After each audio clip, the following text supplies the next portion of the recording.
The 2019 BMW X7 is the newest model in BMW's lineup. It's the largest model in BMW's lineup, and it's quite possibly the most comfortable model in BMW's lineup. But is it the best? That's what we're going to find out in this review.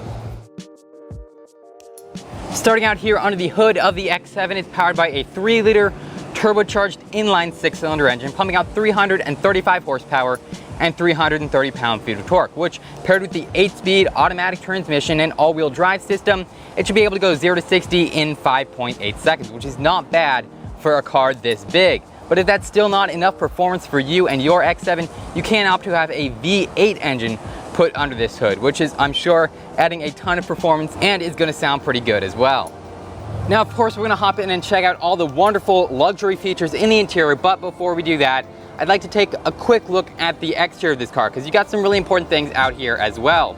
Starting off in the front of the car, obviously full LED headlights. In fact, the entire car, headlights, taillights, and everything in between is only LEDs on the exterior. That's something BMW is doing with all their new models. Also up front, you've got some larger BMW kidney grills, which is really a new style that they're moving towards. Obviously, with the M850i I reviewed a few months ago and the new X7, they're a lot larger and they have flaps in them that can open or close automatically to either improve cooling to the engine or improve overall aerodynamics. On the side of the car right away, you can see it's an absolutely enormous vehicle. Normally around the window here, you've got this nice trim. That would normally be in a satin chrome, but this model actually has the M Performance package, so that's actually been upgraded to a dark satin black that matches the rest of the paint. Something BMW really prides themselves with the new X7 are these beautiful rims. Standard are 21 inches, but you can upgrade to 22 inches, which is absolutely enormous to fit the enormous exterior of this car. And topping it all off in the rear of the car, obviously those LED taillights I was talking about earlier, some nice xDrive 40i badges, X7 badges, and some nice chrome exhaust tips, which I actually kind of have to complain about because they really don't fit around the real tailpipe and look a little bit fake. But the exterior of this car really isn't that important because with this X7, it's all about the interior. So let's hop in there and check out some of the features. Hey, you want to hear a secret about the front end of this car?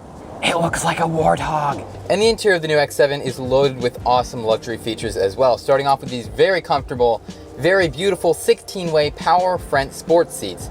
They're super comfortable to sit in. They have, I believe, 4-way lumbar adjustment, super plushy seats, very high quality leather material, and the diamond stitching all along the front is a very, very nice, high quality, sophisticated touch.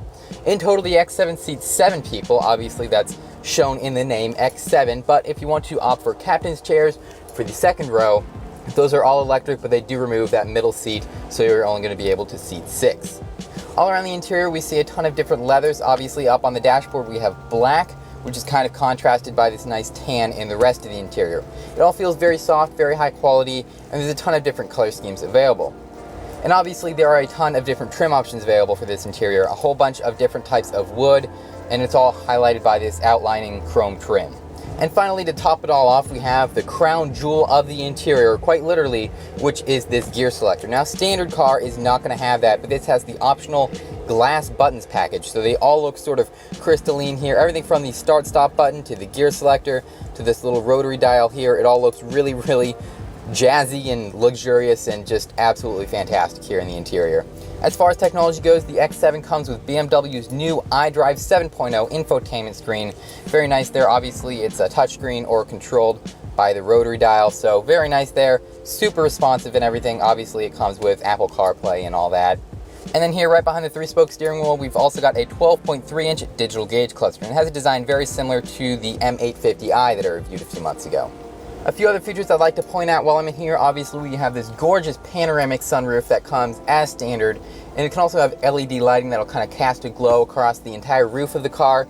Speaking of the roof, there's a ton of nice Alcantara here on the headliner and on the sunshades, so that adds a really high quality feel as well. Things like available rear wheel steering and hill descent control make it a pretty dynamic drive as well if you want to go off-roading with this. And overall, it's just a very well put together interior. And hey, BMW didn't skimp out with the rear seat passengers either. These seats are very comfortable, and they do have some electric adjustment, not full electric adjustment, but obviously, as I said before, if you get the captain's chairs, this middle seat here, which does have cup holders, is going to get removed, and you're going to get full electric adjustment, armrests, the whole deal, essentially what you're getting in the front seats. And obviously the rear seat passengers do get access to a whole host of What can I help you with? Nothing. Be quiet, BMW. I keep saying, hey, BMW, my lines, and it's waking the system up. Please try again or say... I don't want to try again. And obviously back here you also get controls to things like the panoramic sunroof, these sunshades, as well as an iPad holder here and a little USB charging port. Now, I did get a chance to go for a quick ride in this X7 the other day, and I gotta say, it is an extremely comfortable interior. Those seats really hold you in, surprisingly, but are incredibly plushy and comfortable. It's a super quiet ride as well, super comfortable. The suspension really takes any sort of bumps you're gonna be experiencing. Obviously, with it being as big as it is and only having 335 horsepower with the base edition, you're not gonna be getting a ton of speed and performance. It was a fairly slow car, but overall, not bad when you consider the size. So I think this car is a win as far as the driving dynamics go as well. And if you enjoyed this video, make sure to check out my review of the M850i right there, or my ride in the M2 by clicking right there. As always, thank you for watching. Remember to like, comment, and subscribe, and I'll see you in the next review.